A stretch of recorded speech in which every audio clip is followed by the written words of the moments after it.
Okay.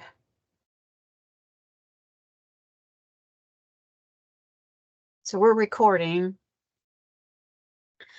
So when there's nobody at the meeting, Mark, you want me to just skip these?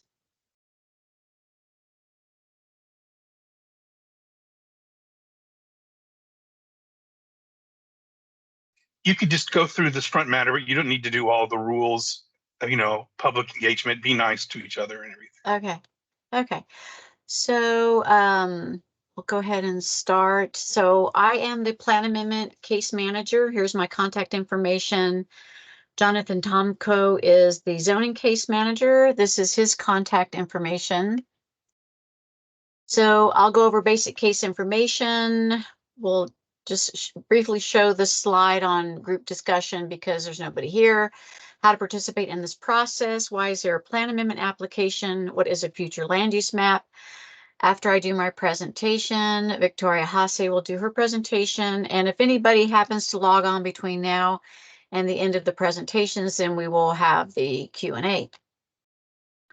So as people may know, this is within the East Cesar Chavez neighborhood planning area.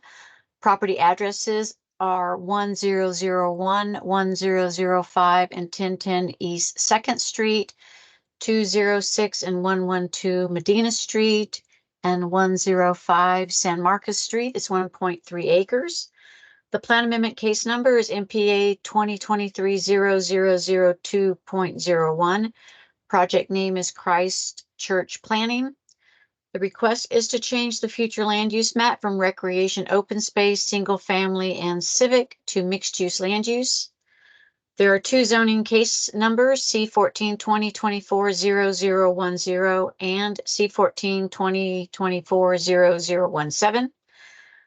The proposed zoning change is a request to change the zoning from SF2 NP, Family Residence District Neighborhood Plan, to CSMU CONP, which is General Commercial Services District, Mixed Use Combining District, Conditional Overlay Combining District Neighborhood Plan for religious assembly, parking, residential, and commercial uses. Property owner applicant is Christ Church of Central Austin, and the agent is Thrower Design. And Victoria Hasse and Ron Thrower are the agents. So we will not go through this since we don't have any participants. For people who eventually watch this recording online, if you have written comments, you can email it to me or Jonathan, and we will include them in the staff case reports when the cases are ready to be acted upon by Planning Commission and City Council. You may have already gotten notice in the mail of the public hearings. Let's see. So why is there a plan amendment application? Neighborhood plans are adopted by City Council as amendments to the Imagine Austin Comprehensive Plan. The city charter requires that zoning changes be consistent with the comprehensive plan, and most neighborhood plan amendment cases are changes to a future land use map, and most have a associated zoning application. This map shows areas with city council approved neighborhood plans. Those are areas shown in blue. These plans have a document that has the vision and goals of the planning area, and also a future land use map. And future land use maps have broad land uses. For example, single family is shown in yellow, civic in blue, multifamily is shown in brown. And this property has the recreation open space shown in the green. The blue is the civic land use, and the single family is the yellow land use. This is the aerial photo with the land uses overlaid on it. These are the two zoning cases. On the north of the screen is the C14 2024-0017 zoning case, and C14 2024-0010 is the second zoning case. So zoning cases cannot cross right away, which is why there are two separate zoning cases, whereas plan amendment cases don't have that restriction. So there's only one plan amendment case. Here's an aerial photo that shows some of the surrounding uses. You see C Note to the south, another church to the west, Austin Baptist Chapel and Angel House, and some other uses. This is the growth concept map from the Imagine Austin Comprehensive Plan. These blobs represent regional centers, town centers, neighborhood centers, and activity corridors. And this is a zoomed in area that shows the property in relation to those centers and corridors. So you can see the property is just south of the Plaza Saltil Neighborhood Center. It is east of the Downtown Regional Center and just north of East Cesar Chavez, where it is designated as an activity corridor. This map shows the property in relation to the surrounding public transportation that's available to it. And that ends my presentation. I'll stop sharing my screen.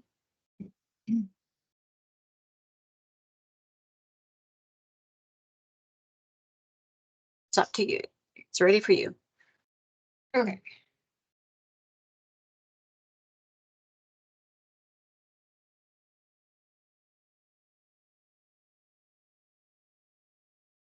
Okay.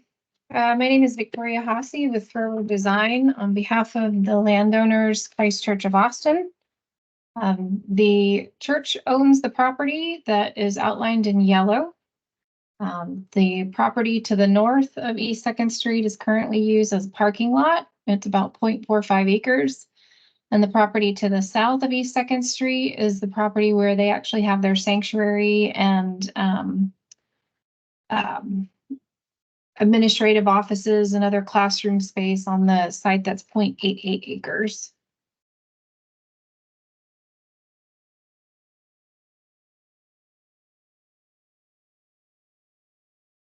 This is the future land use map. We are asking to amend the future land use map for the property on the north side of East 2nd Street from recreation and open space to mixed use. So this map would turn brown for the property to the north, as well as the property to the south that is currently blue, which is a civic use, and then a small portion of yellow, which is a single family use.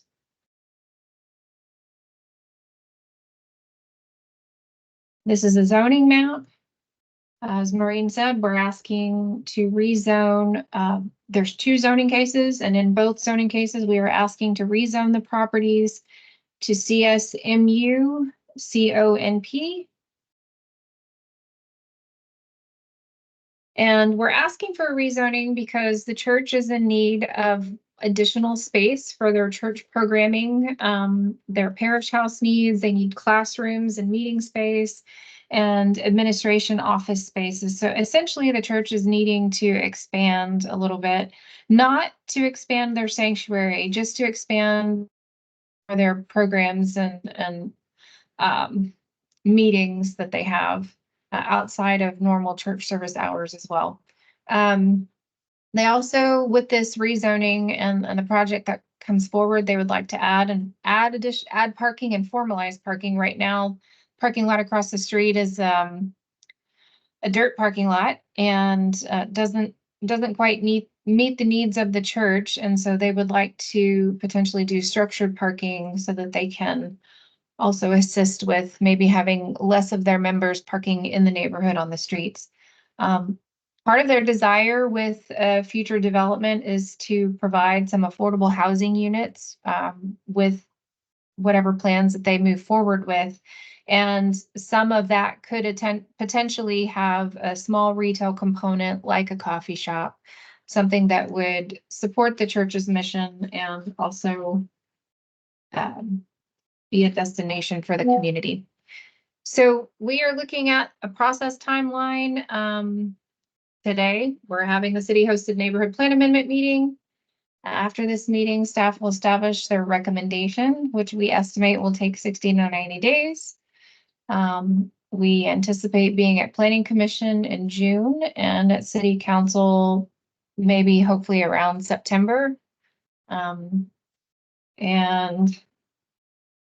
did I skip a slide? Oh, Oh, and let me talk about the conditional overlay. The conditional overlay that we are proposing with the zoning change will prohibit this list of uses. We are, this list of uses is something that we've shared with the East Cesar Chavez Neighborhood Association, and we look forward to more dialogue and with them. And if you are listening to this meeting, please feel free to reach out to us if you have questions, comments, concerns.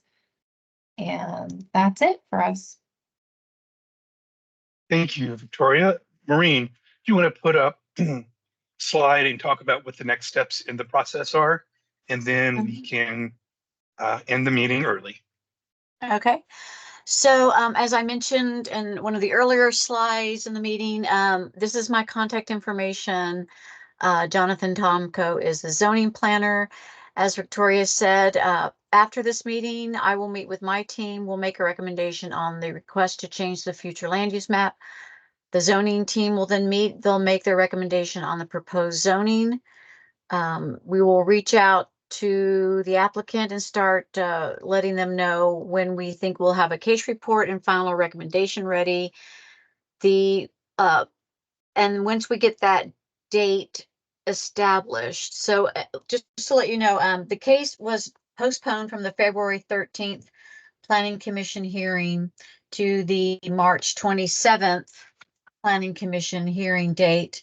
I'm sorry, March 26th. So at this point, I don't know at this time if we will have a staff case report and final recommendation by March 26th. If we do, we'll reach out to the planning contact team and start working with them on the deadline to get their letter of recommendation. But no final staff recommendation at this time. Thank you, Maureen. Victoria, do you have any closing comments you'd like to make? No, I think that's about it. Well, good. Now we can thank you folks for being here, Victoria, and we can end the meeting now. Okay, I'll stop the recording.